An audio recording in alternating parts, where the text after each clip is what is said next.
Alright, I was gonna try to make a backhoe video, but this place is so muddy and frozen, bouncing around so much, there's no way to keep the phone from falling over, and trying to hold it and steer didn't work out so great either. So we got a stationary backhoe video.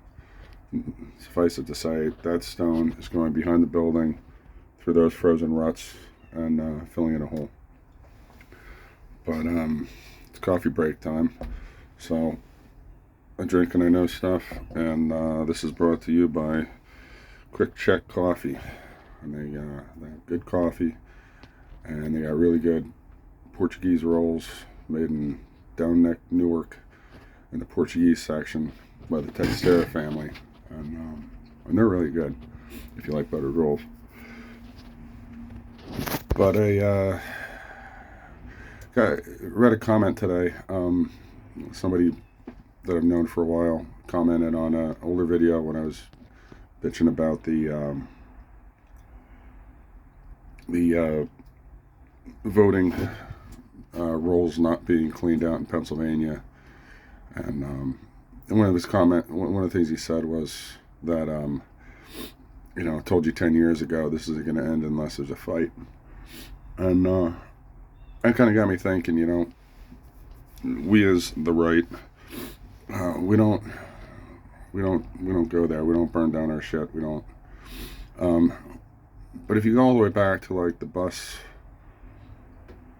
strike, I think it was Selma, Montgomery, Alabama, Selma, Alabama.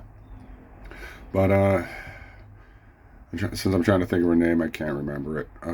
Black woman got on the bus, sat in the front. Everybody freaked out. She got arrested, and then all the black people in the city stopped taking the bus, but they were a majority of its revenue, so it them boycotting the bus brought the city to its knees, and they had to change the rules. And for the life of me, I can't remember her name. But what people don't realize is that wasn't spontaneous. The next day, there were no blacks on the buses, but they already worked out carpools. They were already worked out, people with cars driving everybody around. They basically already had the workaround to the transit system worked out, and it was all set up.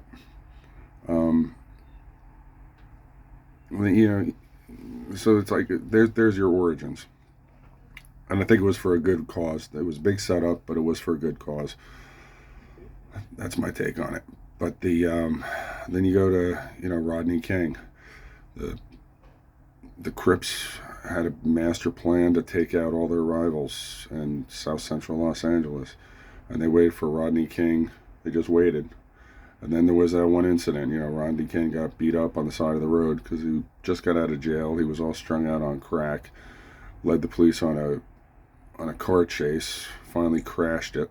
The police pulled him out, and he knew he was going back to jail, so he kept fighting back. The other 4 people in the car were saying, Rodney, stop, just stop. And they all just stood there, and nothing came of it with them.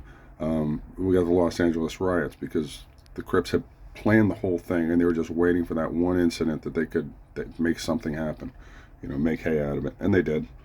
And, and then you had the freaking kid that robbed the smoke shop, stoned, walking down the middle of the road. The cop's like, hey, get out of the road. Didn't even know, the call didn't even come in that it was one thing leads to another. He attacks the cop, gets shot. Cop ends up shooting him a handful of times after the kid shattered his eye socket. But then his accomplice in the crime, at the smoke shop, it's the first person that CNN comes across, and they're like, what happened? He's like, he was pleading for his life. Please, hands up, don't shoot. And the rest is history. Everything burned up. Everything was planned. All they needed was an incident, and provided by CNN and a stupid kid. And then you got the what's his name, who died of a fentanyl overdose, and what the hell was that guy's name? The cop sitting on his chest, and the cop was keeping him from going into seizures. But once again, the plan's in place: burn, pillage, steal sneakers, riot. All we need is a cause. Well, that idiot provided a cause.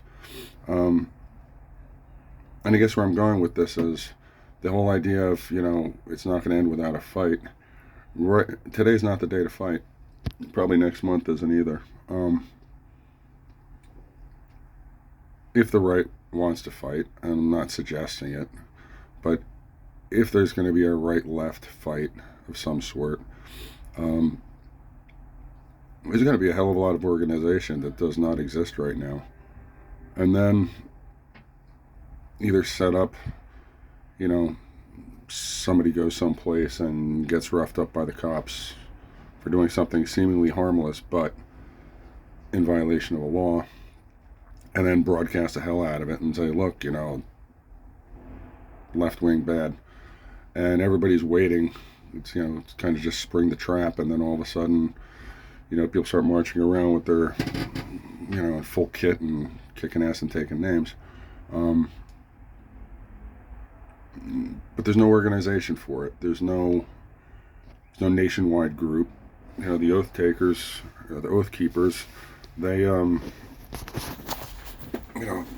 guess Stuart Rhodes was trying to put something like that together, but everybody lost interest. Because when they did have the numbers to do something, march on a city that's going to pass gun control, or, whatever the fuck, whatever. Go in dressed up, show force. Stuart Rhodes kept saying, no, it's not the right time. It's not the right time. It's not the right time. And numbers went through the roof, and then they basically imploded and they're reasonably flat. And now I guess he's in jail because of January 6th.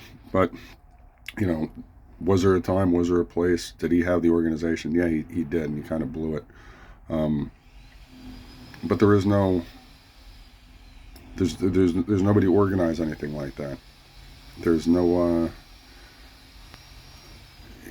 it kind of came together at the Bundy Ranch and up at the Malheur Wildlife Refuge. It sort of happened, but I guess it was a big win at the Bundy Ranch because the federal government got tossed out, and then they went back and they just started arresting people. And when the people started getting arrested, that's when everybody should have come back together and showed up on wherever they're being held to demand the release, or the whole freaking town burns down. And I think some headway would have been made, but that's not the way the right operates. It's not the movement. So I think, in summary, as far as this big fight that's going to happen, it ain't going to happen. It's just not going to happen. There's no will. I'm sitting on a backhoe at work. I could be someplace protesting, I suppose. I could be, doing something else, more patriotic with my time. But instead, I'm trying to make a buck and keep a roof over my family's head. So, unfortunately, a lot of us on the right all have the same mindset that this is what we do. We get up, we go to work, we pay our bills, we do the best we can. And I really think the time for right now, if me, you, somebody else starts trying to put together some nationwide organization, the only way to do it would be the internet, and immediately your first 500 people would be federal agents, and the whole thing would be doomed from the start. And the best you could expect out of it is a lengthy prison sentence. So nobody's going to do it. Nobody's going to set up the organization.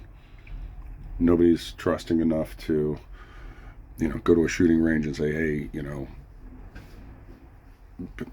here's the word, pass it on. Nobody's